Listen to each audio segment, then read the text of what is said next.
At 2:14, the nursery corridor was silent except for the night clock.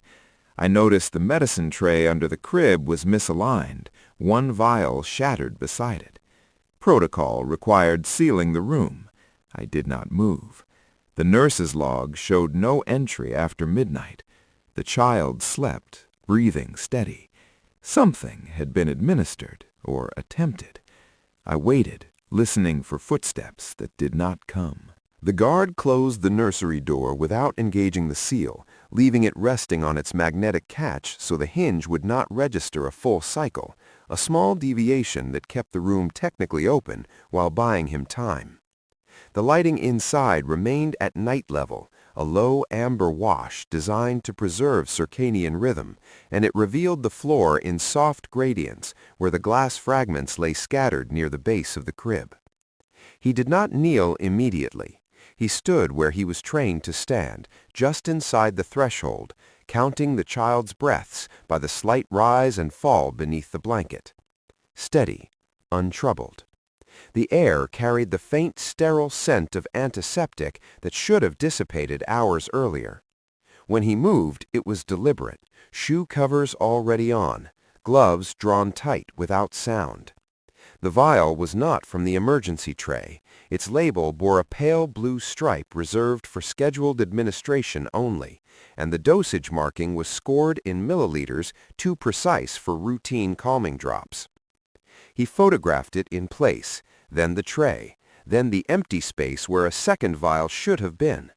The nursery log tablet sat in its dock, screen dark. When he woke it, the last entry ended at 23:41, signed cleanly, no anomalies flagged, no after-midnight check recorded despite standing orders. He cross-referenced the internal feed on his wrist unit, scrubbing back through the corridor cameras, noting the 2-minute blackout at 1:58 that the system had annotated as maintenance, a classification that did not match the schedule he carried in memory. He returned his attention to the child, adjusted the blanket a fraction to check skin temperature with the back of his gloved fingers, then withdrew. Reporting protocol required immediate escalation to the duty supervisor and medical lead. He initiated the first channel, spoke only in codes, and was interrupted by a request to hold. The voice that replaced the chime belonged to a senior aide, calm, courteous, asking for confirmation before any alerts were logged, suggesting a preliminary review to avoid unnecessary disturbance. The guard listened, eyes on the door frame where the paint had been touched up recently, a fresh rectangle that caught the light. He confirmed the facts without interpretation. The aide acknowledged and advised discretion until morning, citing the child's rest and the nurse's authority. The call ended with a soft tone that sounded final. The guard stood still for a count longer than required, then initiated a secondary record locally, time-stamping his observations and encrypting the images for delayed upload. He positioned himself where the corridor bent, within sight of the nursery door, and waited, aware that waiting itself was now a choice. He remained there as the building settled, the distant hum of climate control shifting as the outside temperature dropped, and he catalogued the ordinary sounds, the tick of the night clock, a trolley far away, until each absence became as notable as a presence. He adjusted his stance to keep circulation moving, eyes returning to the tablet when it flickered with a message from records requesting clarification on a minor discrepancy, phrased as routine. He replied with the minimum, declined to amend anything, and noted the attempt. When a cleaner approached the bend, he intercepted with a raised palm and a neutral explanation, redirecting without escalation, then logged the interaction.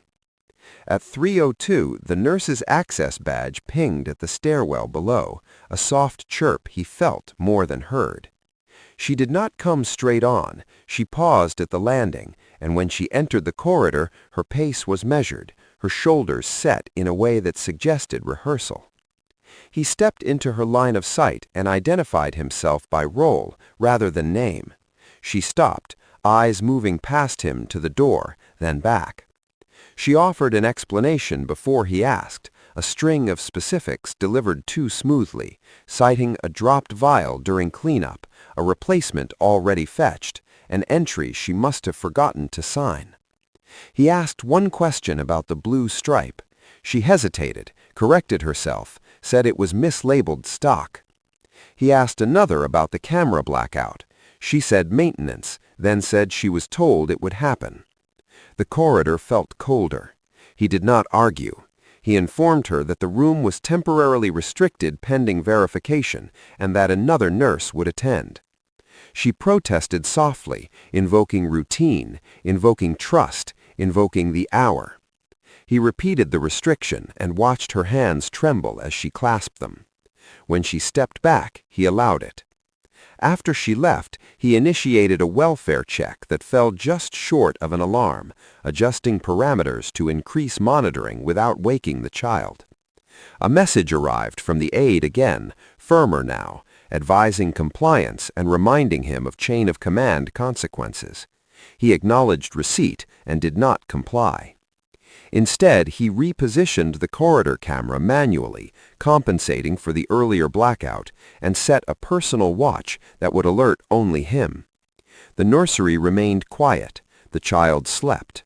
The broken glass had been removed, but the absence where the second vial should have been remained unfilled, a negative space he could not ignore.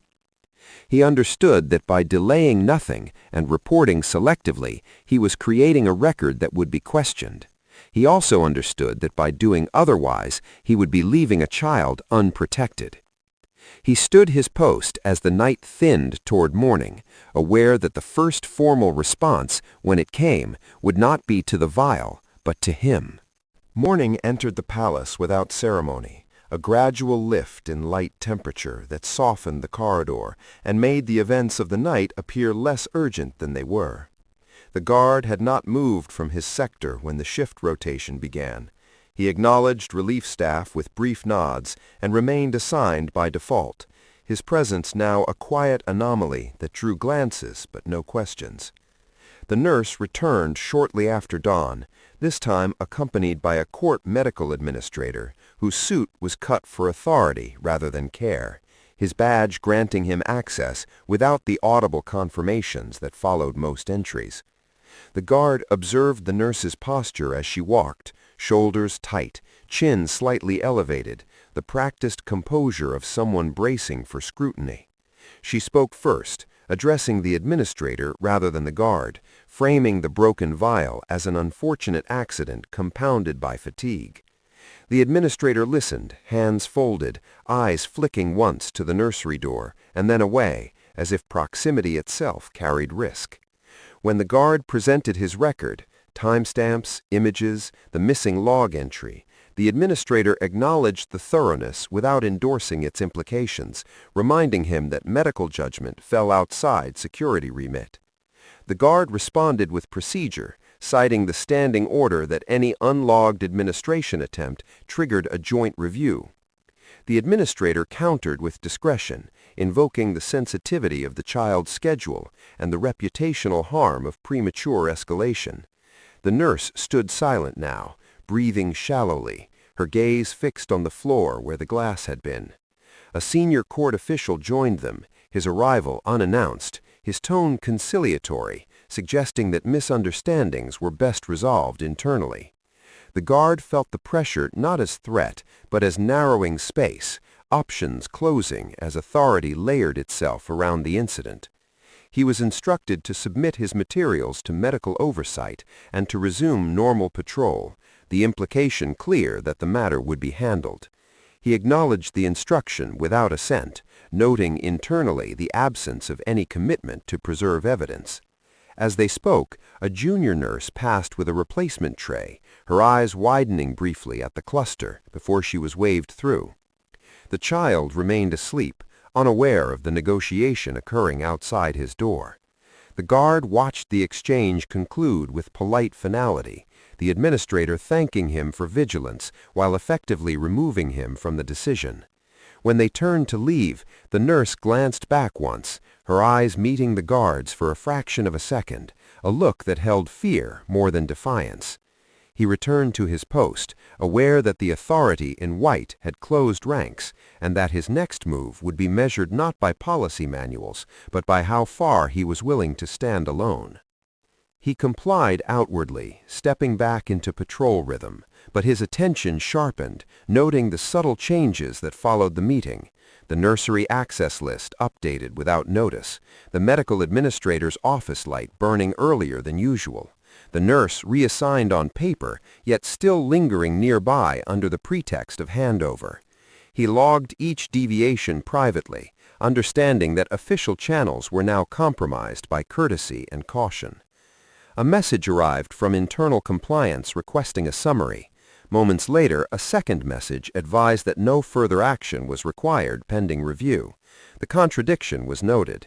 He crossed paths with a court physician whose reputation for innovation was matched by a history of informal approvals, the man's greeting warm, his questions indirect, circling the night's events without landing. The guard answered precisely, offering no speculation, and watched the physician's expression tighten at the mention of the blue-striped vial. Later, the nurse attempted to enter the nursery under supervision, her hands steady now, her voice controlled as she explained routine checks. The guard denied access, citing temporary restrictions still in effect. She appealed to the supervisor on duty, who hesitated, then deferred to medical authority, creating a pause long enough for the guard to restate the order. The child stirred briefly, a small sound that cut through the corridor, and the nurse's composure fractured for an instant as she stepped back. The guard felt the weight of eyes on him, not hostile, but questioning his rigidity. He remained still. By midday, the senior aide requested a private conversation, acknowledging the guard's concerns while emphasizing proportionality and trust, suggesting that overreaction could undermine collaboration. The guard listened, noting the careful balance of reassurance and warning, and responded with a request for written confirmation of evidence preservation. The aide agreed to consider it, which the guard understood as refusal. As afternoon light angled through the high windows, he reviewed his options within the narrow confines of protocol, identifying a clause that allowed for protective measures when documentation was compromised, even absent confirmation of harm. It was a measure rarely invoked, designed for ambiguity rather than crisis. He prepared the paperwork without submitting it, waiting for a trigger that would justify the escalation. That trigger came quietly.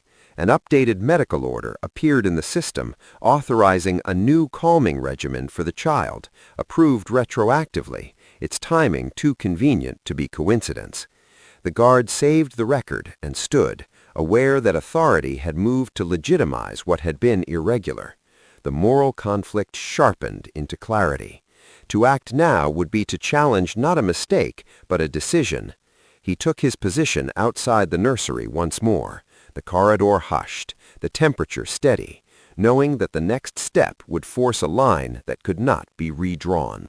The guard initiated the clause just after evening rounds, timing the submission to coincide with the system's routine synchronization so it would propagate before anyone could quietly retract it. The language was narrow, procedural, devoid of accusation, citing compromised documentation and overlapping medical authorities as sufficient grounds for temporary protective review. Once sent, it could not be unsent without creating a trace, and he felt the shift immediately in the building's posture, a subtle tightening as access permissions recalculated and notifications fanned outward.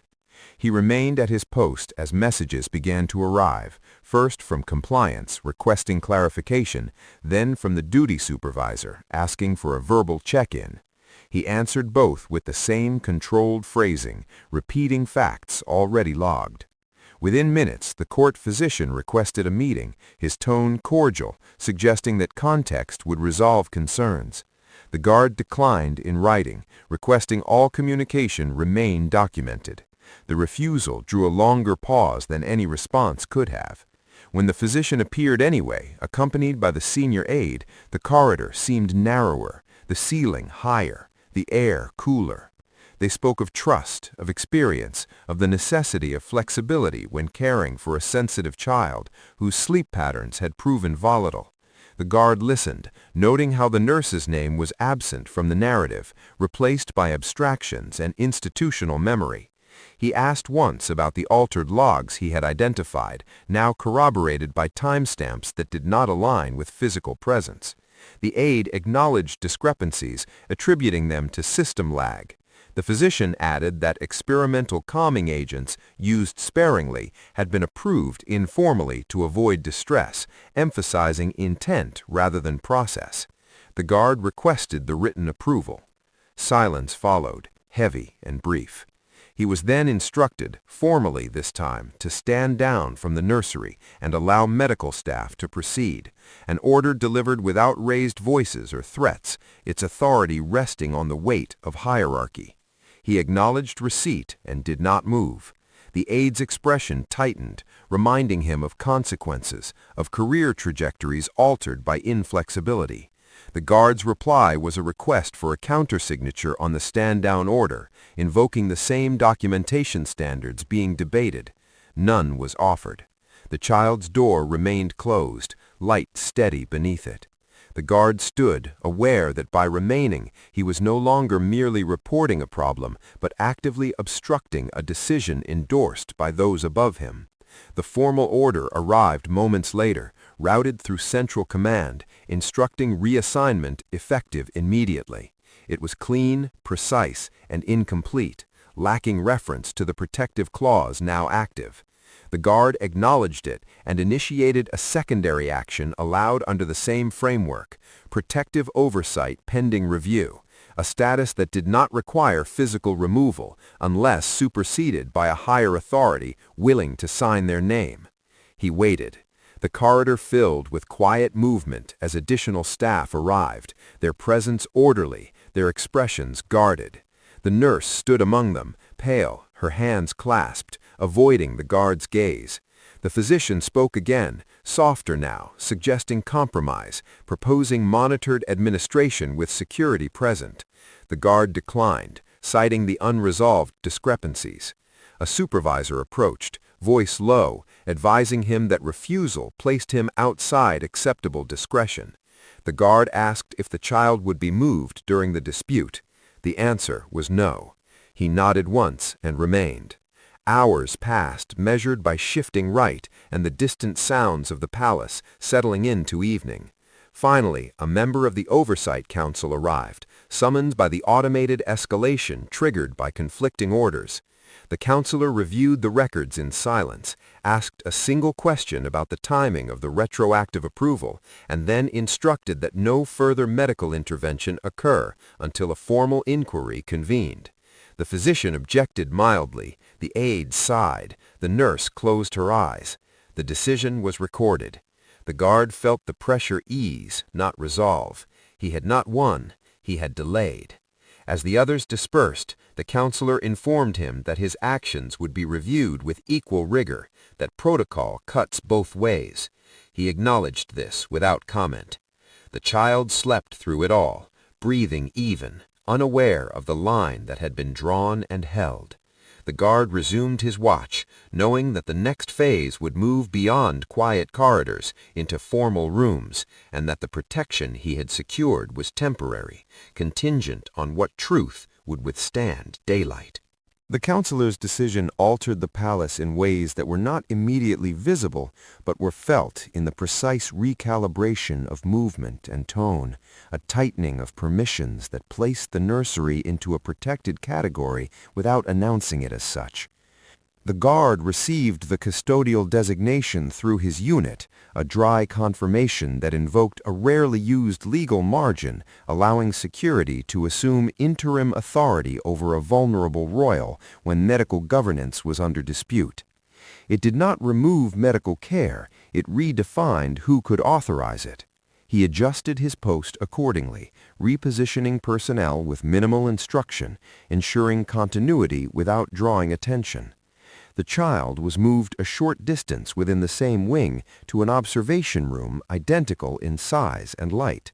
The transfer conducted quietly, the guard walking half a step behind the nurse assigned to basic monitoring, his presence close enough to register but not intrusive. The child stirred during the move, eyes opening briefly, unfocused, then closing again as the ambient hum settled. No medication was administered. The room stabilized. Outside, the administrative response began, measured and controlled, with requests for statements framed as cooperative and reminders of confidentiality delivered as courtesies. The guard submitted his account in full, sticking to observation and sequence, resisting the urge to contextualize intent. He noted the arrival of the nurse from the night shift, now escorted, her face drawn, her badge temporarily limited. She was not accused, she was asked to explain, and the distinction mattered. The guard observed from the periphery as she struggled with chronology, correcting herself, then pausing, her hands tightening around a disposable cup. When asked about the vial, she admitted to panic, to pressure to manage sleep irregularities without disturbing senior schedules, to an understanding that informal approvals were common. She denied intent to harm, and nothing in her demeanor suggested otherwise. The physician's account followed, polished, emphasizing outcomes in precedent, downplaying documentation as administrative lag. The counselor listened without interruption. The guard felt the weight shift again, less toward confrontation and more toward containment. By late afternoon, the custodial status was affirmed pending inquiry, a narrow victory that ensured no further intervention without explicit consent. The guard remained at his post as the day cooled, aware that the protection he provided was procedural rather than heroic, built on margins and timing rather than force. He watched the child sleep, the steady rhythm unchanged, and understood that the cost of what he had done would not be immediate, nor would it be dramatic, but it would be exacted nonetheless. The inquiry convened the following morning in a room designed for discretion, its windows high and narrow, its table polished to reflect nothing but light. The guard was called last, his testimony brief, his answers confined to what he had seen, heard, and recorded. No one challenged the facts. The tension lay in interpretation, in whether deviation had been justified by risk not yet realized.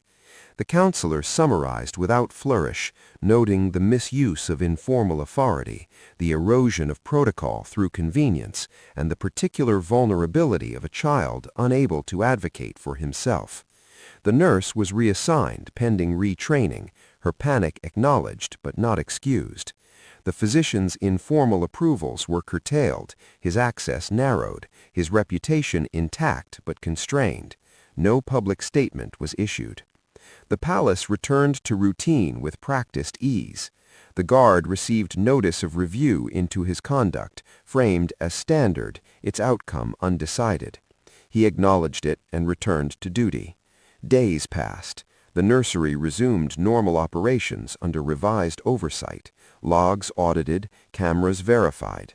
The child recovered a regular sleep pattern without pharmacological support, a fact noted quietly and without attribution. The guard's reassignment came without ceremony, a lateral move that removed him from the immediate proximity of the nursery while keeping him within the institution. He accepted it.